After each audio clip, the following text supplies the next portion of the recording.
నా పేరు సాంబశివ, మాది తెనాలి. 1958లో పుట్టాను. 1967 నుంచి నేను ఈ కూరగాయల పెంపకం మా అమ్మమ్మ దగ్గర నేర్చుకున్నాను. 9వ ఏట నుంచి. అప్పటి నుంచి కూరగాయలు పెరట్లో పెంచడం, ఆ విత్తనాలతో సహవాసం, మొక్కలతో సహవాసం అదొక రకమైన ఆనందం, ఒక రకమైన ప్యాషన్ అనమాట మొక్కలంటే. సో ఆ విధంగా దేశీ విత్తనం రిటైర్మెంట్ బ్యాంకులో మేనేజర్గా చేశాను.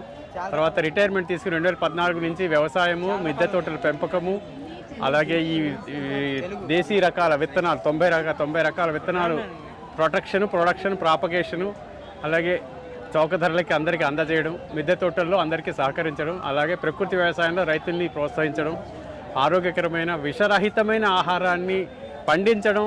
ఒకసారి మేము మా పొలంలో పండిన పాలకూర, అది బీన్స్ అండి, అవి ముల్లంగీలు. ఇక్కడే బోడుపల్లిలో మా పొలం ఉంది.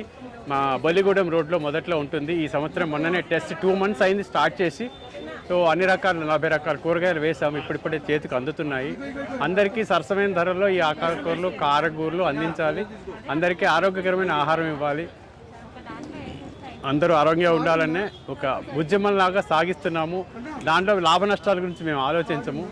వచ్చిందే కాకపోతే అందరికీ ఆరోగ్యం ఇవ్వాలి, అదే. సో అందరికీ విజ్ఞప్తి చేసేది ఏంటంటే, మీ పంట మీరు పండించుకోండి ఇళ్లలో. మీకు వీలున్నంత వరకు మీరు ఇళ్లలో పండించుకోండి, బయటవి కొనకండి. 99% బయట కొనేవన్నీ విషపూరితమే. పాలు, నీళ్లు, పెరుగు, ఎనీథింగ్, కూరగాయలు, ఎనీథింగ్, అన్ని నూనెలు అన్నీ విషపూరితమైపోయినాయి. అందుకే ఇన్ని రకాల వ్యాధులతో జనాలు ఇదైపోతున్నారు. సో చిన్నపిల్లల నుంచే ఇప్పుడు హార్ట్ పేషెంట్స్ అయిపోతున్నారు. అందుకని మీరు కొంచెం కళ్ళు తెరిచి ఈ యొక్క ప్రకృతి సహజంగా పండించిన ఆహారాన్ని, ఆ రైతుల్ని ప్రోత్సహించండి. ఆ రైతుల్ని ప్రోత్సహించి ఇది చేస్తే మేము ఇంకాస్త ఉత్సాహంగా పండిస్తాము, ఇంకా ఉత్సాహంగా మీకు ఆహారాన్ని అందించగలం, ఇంకొక పలు రకాల ఆహారాలు అందించగలం. ఎంతసేపు ఈ జంక్ ఫుడ్స్కి పిల్లల్ని అలౌట్ చేయకండి. ఈ ఏమంటారు దీన్ని, కార్బోనేటెడ్ డ్రింక్స్, ఇది కూల్ డ్రింక్స్, అలాగే ఈ ఫాస్ట్ ఫుడ్స్, ఈ పిజ్జాలు, బర్గర్లు, సమోసాలు, పానీపూరీలు, ఇవి బయట తినివ్వకండి. అసలు కోలాలు తాగనివ్వకండి. ఇవన్నీ చాలా హానికరం చేస్తున్నాయి పిల్లల్ని. ఫ్యూచర్లో వాళ్ళకి ఊబకాయాలు, ఆర్థరైటిస్, మోకాళ్ళ నొప్పులు, హార్ట్ అటాకులు, అన్ని రకాలు, మెయిన్గా క్యాన్సర్లు. ప్రతి 5 మనిషికి 5కి ఒక క్యాన్సర్ పేషెంట్ అవుతున్నారు. సో ఈ క్యాన్సర్ని, వీటిని అరికట్టాలంటే మనం మొక్కలు పెంచుకోవాలి, మన ఆహారం మనమే పండించుకోవాలి. సో అందరికీ ఇదే విజ్ఞప్తి చేస్తూ ఉంటాను. అలాగే అందరికీ నేను ప్రోత్సహిస్తూ ఉంటాను. నా దగ్గర విత్తనాలు 90 రకాలు, 100% జెర్మినేషన్ ఉంటుంది. నేను ప్రతి సంవత్సరం ఆగస్టు, జనవరిలో జరిగే ఈ నర్సరీ మేళాల్లోనే కానీ, విజయవాడ కానీ, గుంటూరు కానీ, విశాఖపట్నం కానీ, తిరుపతి కానీ, పూణే, నాగ్పూర్, విశాఖపట్నం, ఎవ్రీవేర్ ఎక్కడ మేళా జరిగినా నా విత్తనాలు అక్కడ నేను స్టాల్ పెడతాను. నాకు ఒక పర్మనెంట్ ఉన్నారనమాట కస్టమర్లు. వాళ్ళు వచ్చి కొనుక్కుపోతూ ఉంటారు. 100% జర్మినేషన్ వచ్చింది ఆనందంగా చెప్తూ ఉంటారు. సో అదే నాకు తృప్తి. విత్తనాన్ని కాపాడుకోవాలి. మన దేశీ విత్తనాలు, ఈ హైబ్రిడ్ విత్తనాల తిని చాలా అనారోగ్యం పాలైపోతున్నారు. వీటి వలన మీకు ఏమవుతుందంటే చీడపీడలు పట్టవన్నమాట. ఈ యొక్క విత్తనాలతో పండిస్తే చీడపీడలు రావు. ఈ హైబ్రిడ్ విత్తనాలను ఎలా తయారు చేస్తున్నారంటే, వాటికి చీడపీడలు ఆశించేట్టుగా వాటిలో అన్ని జొప్పిస్తున్నారనమాట. చీడపీడలు ఆశించగానే పోయి పెస్టిసైడ్స్ కొనాలి. అంటే పెస్టిసైడ్ కంపెనీలు, హైబ్రిడ్ విత్తనాల కంపెనీలు కొల్లైడ్ అయిపోయి ఒక మాఫియాలా తయారయ్యి, ఉన్నారుగా శాస్త్రవేత్తలందరూ, వీళ్ళందరూ కలిసి దాన్ని ఇంకాస్త ప్రోత్సహించి ముడుపులు చెల్లించుకుంటారు. సో అవి ఇంకా హైబ్రిడ్ విత్తనాలే వాళ్ళు ప్రొడక్షన్ చేస్తుంటారు. సంవత్సరానికి ఒక కొత్త రకం పురుగు మందు తయారు చేస్తాడు. ఈ సంవత్సరం మందు సరిపోదన్నమాట, పవర్ ఇంకా పెంచుతాడు. అంటే ఇంకాస్త జనాల్ని నాశనం చేయడానికి, ఇంకాస్త ఆరోగ్యాలు నాశనం చేయడానికి కొత్త మందు తయారవుతుంది ప్రతి కంపెనీ.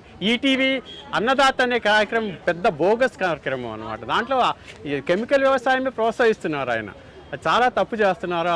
ఈటీవీలో కానీ దేంట్లో వచ్చినా కూడా ఈ యొక్క విష ఆహారాన్ని, హైబ్రిడ్ విత్తనాల్ని, ఈ కెమికల్స్ని ప్రోత్సహించే వాళ్ళందరినీ చాలా ప్రభుత్వాలే ప్రోత్సహిస్తున్నాయి అన్నమాట. ప్రభుత్వాల్లోనే తప్పు ఉంది. మేల్కోండి ప్రభుత్వం, ఆంధ్రప్రదేశ్ ప్రభుత్వం చూసి నేర్చుకోండి. వాళ్ళు రైతు సాధికార సంస్థ కింద ప్రకృతి వ్యవసాయాన్ని ప్రోత్సహిస్తున్నారు.